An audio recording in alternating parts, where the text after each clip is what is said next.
هاجر اللي ابوه متوفي تحبي تقولي له ايه؟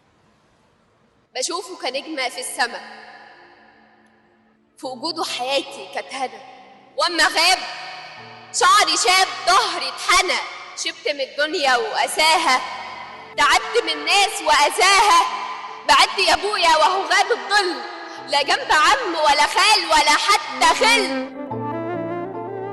أحيط في الدنيا دي مكسور، عايش في الدنيا زي المبشور، متقطع قلب الحتت، بعدك عايش مجبور عالدنيا وكل ما فيها، بعدك عايش مجبور عالدنيا وكل ما فيها.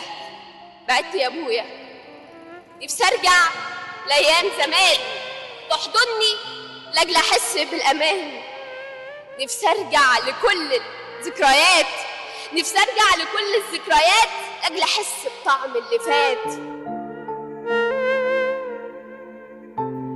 بعدت يا ابويا وهو غاب الظل، ابويا ده كان الحيطه اللي لا يوم تتهد عليها اسند، ابويا ده كان ظهري تعرف كان بيزعلي، بزعل واخاف، اتاري كانت حنيه صعب تتشاف.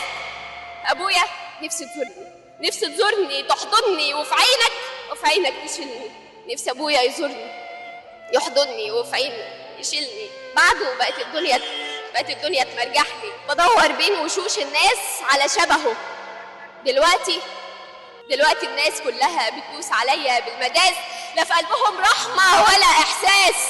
نفسي أبويا زورني يا أبويا وخدني في حضنك لو للحظة، زورني يا أبويا واحضني لو للحظة، زورني يا أبويا واحضني لو للحظة. الله يرحم كل اب متوفي. ليه يا عم هتعيطينا كده؟ ربنا يبارك لك يا بنتي.